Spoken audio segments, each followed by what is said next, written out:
Guys तो कैसे आप लोग बताना चाहूंगा। आज जानते हैं बेसिकली से ये चीज कि मार्केट में क्या रैली स्टार्ट हो गई है, क्या जो मंथली ब्रेकआउट मिल रहा है, हर जगह ब्रेकआउट देखने को मिला है। यूएस के मार्केट में या फिर निफ्टी में देख लो, इंडियन मार्केट में, यूएसए मार्केट में, एवरीथिंग।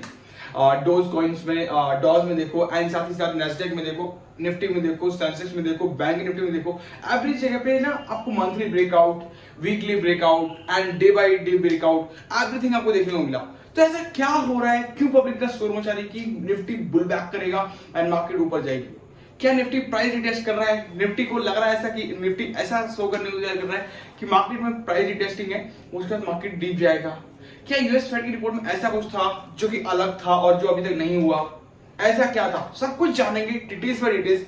तो स्टार्ट करने से पहले बताना चाहूंगा कि आपने अगर चैनल को सब्सक्राइब नहीं किया, सब्सक्राइब कर लीजिए, साथ ही साथ बेल आइकन को प्रेस नहीं किया तो बेल आइकन को प्रेस कर लीजिए, बिकॉज आने वाली सारी वीडियोस आपको पहले मिल पाए, आप जान पाए स्टॉक के बारे में और जैसे एनालिसिस कर पाए, उसके लिए आपको सब्सक्राइब करना पड़ेगा। तो प्लीज सब्सक्राइब कर लीजिएगा एंड अभी तक लाइक नहीं किया तो लाइक कर लीजिएगा वीडियो को। साथ ही साथ स्टार्ट करते हैं और जानते हैं बेसिकली कि है क्या ये जितना शोर मच रहा है, और जो आपने थंबनेल में पढ़ा कि निफ्टी इस वीक में शोर मचाएगा यानी कि बहुत कुछ होगा। तो क्या होगा क्या नहीं होगा सब कुछ जानते हैं डिटेल्स बाय डिटेल्स। तो डिस्कस स्टार्ट करते हैं और जानते हैं बेसिकली है क्या। राइट, तो देखो, first thing, Nifty is back. Nifty क्या है जो बैक आ गया? मतलब निफ्टी इज बैक मतलब अलग से सेंटेंस बन गया ना, कोई दिक्कत नहीं, क्लियर करके देंगे सर आपको। ठीक है, पहला पॉइंट समझिए, USA market rally. USA market की रैली है क्या? देखो यार, मान लो कि यार अभी तक क्या था कि पूरा का पूरा मार्केट अगर देखोगे ना तो डीप में था। ठीक है, स्टिल मार्केट में ऐसी कंटिन्यूटी देखने को मिली है बेसिकली कि मार्केट ने सपोर्ट को रेजिस्टेंस को तोड़ते हुए मार्केट ऊपर की ओर जा रही है, यानी ब्रेकआउट डे बाय डे मिलता जा रहा है। अगर लास्ट 5 वीक्स का भी ब्रेकआउट देखो, लास्ट 5 वीक्स का ब्रेकआउट देखोगे तो नेस्डेक ऊपर है। जो मुकाबला क्लोज कर रहा था पर वीक के अनुसार, उसके मुकाबले 3 to 4 वीक से नेस्डेक ऊपर की ओर जा रहा है। यानी कि मार्केट ये अप्रोच कर रही है कि आईटी सेक्टर में ग्रोथ हो रही है, साथ ही साथ इस ग्रोथ होने के कारण यूएसए मार्केट ऑलरेडी रैली में चल रहा है और मार्केट में बहुत अच्छे से ग्रोथ मिल रही है। भले ये है कि नेस्डैक में थोड़ा धीरे से अपॉर्चुनिटी आई है, धीरे धीरे ग्रो कर रहा है, कभी 200 पॉइंट 100 पॉइंट ऐसे बढ़ रहे हैं, बट मार्केट आपको हर वीक एक अलग लेवल दे रहा है। यानी कि मार्केट ने आज अगर 11,000 पे क्लोज किया है तो कल मार्केट आपको 11,100 दे रहा है, प्लस 11,200 दे रहा है। मतलब मार्केट आपको एक अलग अप्रोच दे रहा है, डीप ले रहा है, उसके बाद बाउंस बैक, डीप ले रहा है, बाउंस बैक। यानी मार्केट आपको एक अप्रोच दे रहा है कि मार्केट में बुल आ गए ऐसा। और ऐसा लोगों को लग रहा है कि यार जो निफ्टी उतने पे थी, प्लस जो नेस्डैक 10,800 पहुंच गया था, वो नेस्डैक 12,500 के आसपास है। तो ऐसा हुआ क्या और ऐसा है क्या? तो देखो, नॉर्मल सी बात है कि यूएस मार्केट की रैली बिल्कुल सही हो, आप सही जगह पे चल रहे हो कि आपके हिसाब से मार्केट में रैली स्टार्ट हो गई है, मार्केट में अपॉर्चुनिटी बन रही है। और मैं कहना चाहूंगा कि ये डीप इंफॉर्मेशन अगर आप एनालिसिस अच्छे से करना जानते हो तो आप ग्राफ उठा के देखिएगा, बिल्कुल सही टाइम और सही जगह से मार्केट कर्व ले रही है। अगर लास्ट ईयर का अगर आप ग्राफ उठा के देखते हो आफ्टर कोविड, तो 2021 में मार्केट इसी समय पे कर्व लेकर के वापस ऊपर की ओर गया था। बाकी इस समय तक बिल्कुल ही एक स्लैब स्कैल्पिंग के मोड में चल रहा था।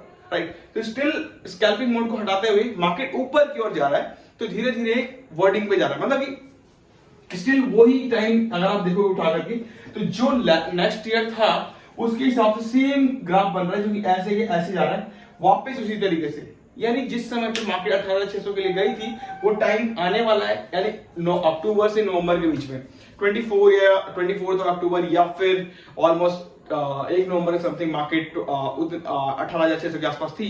स्टिल वही टाइम आने वाला है एंड स्टिल मार्केट ने जुलाई एंड अगस्त से वापस कर्व लेना चालू कर दिया एंड ऑलमोस्ट अच्छी खासी प्रॉफिट के साथ मार्केट अभी 12,500 के आसपास नेस्डेक भी आ चुका है एंड मार्केट वापस कर्व लेते हुए जा रही है। प्लस ग्रोथ देखने को जो मिल रही है वो आईटी सेक्टर में देखने को मिल रहा है, हर एक सेक्टर में अच्छे से अपॉर्चुनिटी मिली हुई है, लोग अच्छे से बाय कर रहे हैं एंड लोगों को अच्छा खासा अपॉर्चुनिटी मिल रहा है एंड अच्छा खासा स्टॉक में ग्रोथ भी देखने को मिली है। राइट, तो कोई दिक्कत नहीं है, ये होती है यूएसए मार्केट रैली। ठीक है, सेकंड पॉइंट डिस्कस करते हैं, निफ्टी की मार्केट रैली क्या है। तो देखो, इंडियन मार्केट में भी देखने को मिलेगा कि आपको लास्ट 3 to 4 वीक्स में देखोगे तो निफ्टी ने हमेशा एक अपर लेवल क्लोज किया है, यानी 15,800, 15,900, 16,000, 16,200, 16,400, 16,600 and 16,900 and again 70,150 and 70,200, but still market ने वापस रिवर्स बैक लेके 17,160 पे जाके क्लोज किया है। तो स्टिल मार्केट में ये कहना है कि आने लास्ट 3 to 4 डेज में ना, लास्ट वीकेंड में मार्केट ने ये सपोर्ट दे दिया कि मार्केट में वापस बुल बैक होने वाली है। बुल बैक छोड़ो, बुल बैक एक अलग सी बात है, बट मार्केट एक ऐसा रैली दे रहा है कि मार्केट का इंडिकेशन ये कि मार्केट 18,000 का अप्रोच कर सकता है। बट मैं आपको कहूंगा कि मार्केट 18,000 तक अप्रोच करेगा कि नहीं करेगा, उसके लिए आप निश्चिंत छोड़ दो। आप इतना मान के चलो कि मार्केट ने जो अप्रोच किया है उसके हिसाब से निफ्टी में अगर मार्केट 17,800 को अगर इस पूरे वीक में क्लोज करता है, आने वाले अपकमिंग वीक्स में, तो आपको एक बड़ा मूवमेंट देखने को मिलेगा जो 18,600 भी क्लोज हो सकता है। I don't know why, but yes 18,600 भी क्लोज हो सकता है अगर 17,800 मार्केट तोड़ता है इस पूरे वीक में। बिकॉज ऑफ दिस, उसके पीछे कारण है यूएस फेड की रिपोर्ट के अनुसार, जो कि मैंने पढ़ा है उसके हिसाब से कि 0.75% का इन्फ्लेशन रेट इंक्रीज करना चाहिए, राइट? यूएस के उसके हिसाब से, यूएस फेड की रिपोर्ट के हिसाब से ऐसा इकोनॉमिस्ट एंड एनालिसिस करते हैं।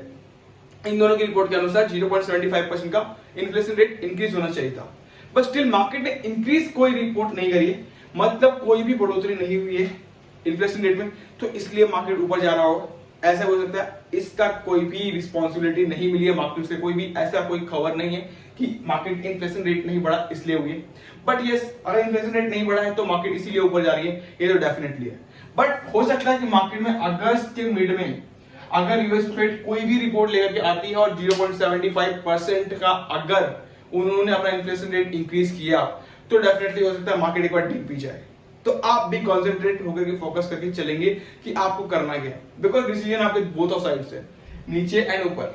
तो आपको वेट करना है, क्योंकि स्टॉक्स भी अगर आप देखोगे तो निफ्टी अपनी रैली में है, बट स्टॉक्स बहुत सारे ऐसे हैं जो अभी तक पिक आउट हुए नहीं, मतलब उस तरीके से वापस बढ़ोतरी में नहीं आई जिस तरीके से गिर रहे थे वो, राइट? तो आपको स्टॉक्स में पहले देखना है, एनालाइज करना है, उसके बाद लेवल पकड़ना है, फिर आपको अंदर आना है, एंट्री लेनी है, और उसके बाद एक राइट एंट्री लेकर के राइट एग्जिट भी लेना है। बट डिपेंड करता है आपको कि करते कैसे हो आप इस तरीके से, एंड करने के बाद क्या तरीका क्या आपका, राइट? तो सबसे मेजर पॉइंट आपको याद रखना है कि 17,800 का अगर रेजिस्टेंस टूटता है अगर ये इस वीक के अंदर या फिर नेक्स्ट अपकमिंग वीक में, तो डेफिनेटली मार्केट इस पूरे एंड ऑफ द मंथ 18,600 को अप्रोच कर सकता है, डेफिनेटली करेगा, ठीक? और उसके बाद आता है ग्रोथ सेक्टर। तो ग्रोथ का सेक्टर देखो यार, सबसे बड़ी बात तो ये है कि आईटी सेक्टर में ग्रोथ देखने को मिल रही है वापस उसी तरीके से जिस तरीके से लास्ट ईयर था, मतलब इस मंथ के साथ बढ़ती हुई ग्रोथ वापस दिख रही है। इन्फोसिस में इंक्रीजिंग हो गई है, प्लस टेक महिंद्रा आप देख लो, एचसीएल देख लो, शेयर्स अपने आप ऊपर जा रहे हैं। उधर टेस्ला देख लो एंड ऑल, ये कंपनीज बढ़ रही हैं, तो इधर ये इन्फोसिस एंड ऑल सारी चीजें 1400-1500 के आसपास स्टेज कर रही है।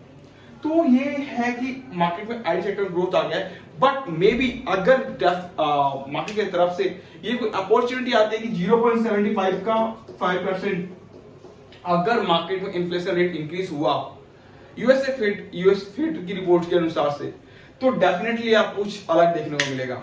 बिकॉज ऑफ दिस मार्केट में ये चीज भूल गए लोग कि अभी इन्फ्लेशन रेट का जो डेटा है उसके हिसाब से रेट बढ़ा नहीं है, बट इकोनॉमिक्स और एनालिसिस का मानना है कि मार्केट में इन्फ्लेशन रेट बढ़ रहा है, तो 0.75% और इंक्रीज करना चाहिए यूएस को, बट अभी तक यूएस फेड ने कोई ऐसी चीज बताई नहीं है और बोला नहीं है। तो डेफिनेटली आप इसके लिए माइंड में लेके चलें कि कुछ भी हो सकता है, both of conditions is already going on, right? ठीक है, उसके बाद आते हैं रैली विल कंटिन्यू। तो रैली क्या कंटिन्यू रह सकती है नहीं रह सकती, ये भी बहुत बड़ा कंसर्न है, बिकॉज देखो मार्केट में आया सब कुछ किया एंड ऑल, तो क्या होता है कि रैली अब चल रही है, हमने देखा एक मार्केट सपोर्ट लेवल से उठता उठता उठता उठता ऊपर गया, तो ऊपर गया ठीक है, बट हम कैसे चलें कि मार्केट में ऊपर गया कि नहीं गया और हम कैसे एनालाइज करें? तो उसके लिए सॉफ्ट क्विक इंफॉर्मेशन है कि देखो आप अपने ग्राफ को एनालाइज करना चालू कर दो, फिर उठाओ लास्ट ईयर का ग्राफ, उसके बाद देखो कि मार्केट में क्या अप्रोच थी मार्केट में, ठीक? एंड उसके बाद अगर जब देखोगे तो मार्केट में ये चीज यहाँ पे जो दिखेगी कि सपोर्ट क्या था, रेजिस्टेंस क्या था, उस हिसाब से देखो कि इस साल भी अप्रोच उस तरीके से है।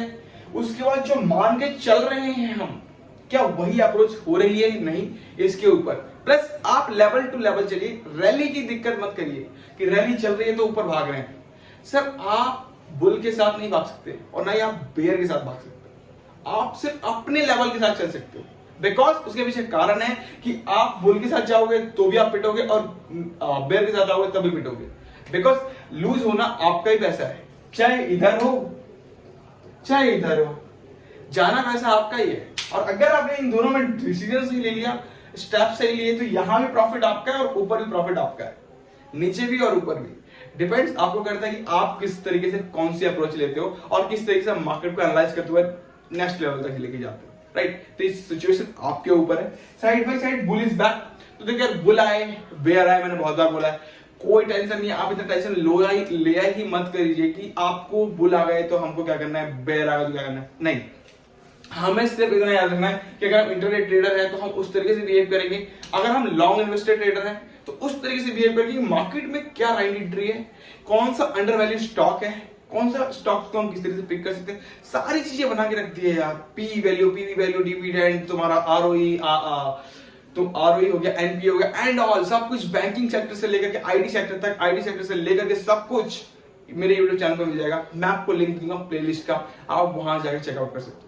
सब कुछ फ्री ऑफ कॉस्ट अवेलेबल है, वहां से जाकर चेकआउट करोगे सब कुछ मिलेगा फ्री ऑफ कॉस्ट, कोई दिक्कत नहीं। जाके चेकआउट करिए, देखिए बेसिकली है क्या। अगर समझ में जहां भी ना कुछ है कमेंट कर दीजिएगा, मैं आपके लिए वीडियो लेकर आ जाऊंगा, कोई दिक्कत नहीं। एक भी बंदा कमेंट करेगा उसके ऊपर ही वीडियो आएगी, कोई दिक्कत नहीं है। सब कुछ मिलेगा free of cost. Grow broking का पर्पस ही यही था, फ्री ऑफ कॉस्ट लेकर के आना, फ्री ऑफ कॉस्ट बताना लोगों को, राइट। तो कोई दिक्कत नहीं है। वीडियो अच्छे लगे तो लाइक कर लीजिएगा, शेयर कर लीजिएगा। Thank you so much guys. Plus share नहीं किया तो यार शेयर करना तो बनता है, कम से कम 10 लोगों के ग्रुप में प्रयोग हर एक बंदा अगर शेयर करेगा तो डेफिनेटली यार जब ग्रोथ यहाँ भी होगी तो आपके लिए भी हम ग्रोथ लेकर के आ पाएंगे। बिकॉज यहाँ अगर आप ग्रोथ दिखाओगे तो हमें एक मोटिवेशन मिलता है, अगर जब आपकी ग्रोथ दिखेगी तो हमें भी यहाँ पे ग्रोथ लाने के लिए ना अपॉर्चुनिटी बनती है। बिकॉज क्योंकि ये हमारा पर्पज है, give and take, take and give and take, right. तो गिव एंड टेक वाला रिस्पेक्ट लेके चलेंगे तो अपन ग्रो कर सकते हैं। Thank you so much guys, मिलते हैं